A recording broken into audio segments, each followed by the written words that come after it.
میلاد پاک کا مہینہ جیسے طلوع ہوتا ہے کچھ لوگ ایک پرانا بدبودار متعفن سوال دہرانے لگتے ہیں۔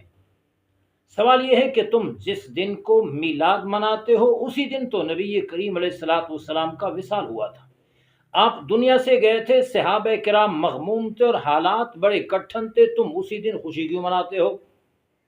اس کا سیدھا سادہ جواب یہ ہے کہ ہم اس دن میلاد اس لیے مناتے ہیں کہ نبی کریم علیہ الصلوۃ والسلام نے فرمایا، حیاتی خیر لکم و مماتی خیر لکم، میری زندگی تمہارے لیے بہتر ہے اور میرا اس دنیا سے چلا جانا بھی تمہارے لیے بہتر ہے۔ اس لیے جب دونوں چیزیں امت کے حق میں بہتر ہیں تو ہم یوم میلاد کیوں نہ منائیں؟ حضور کا دنیا سے جانا وقتی طور پر موت آ گئی، وعدہ الہی پورا ہو گیا، کل نفس ذائقۃ الموت پہ عمل ہو گیا، لیکن یہ موت ہمیشہ کے لیے نہیں بلکہ ایک آنی موت تھی۔ وعدہ الہی پورا ہوا اور پھر بعد کی زندگی اللہ پاک نے عطا فرمائی، اور ہم اس لیے بھی اس دن کو یوم میلاد مناتے ہیں کہ اسلام نے غم منانے کا درس نہیں دیا۔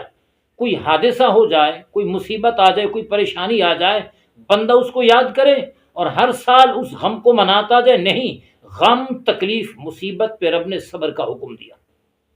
اور جہاں تک خوشی کا تعلق ہے، اللہ خوشی دے تو خوشی پہ بندہ شکر بجا لائے، اور آقائے دو عالم کی آمد سے بڑھ کر کوئی خوشی ہے نہیں۔ اس لیے جب بھی میلاد کا مہینہ آتا ہے آقائے دو عالم کی ولادت کی خوشی منائی جاتی ہے۔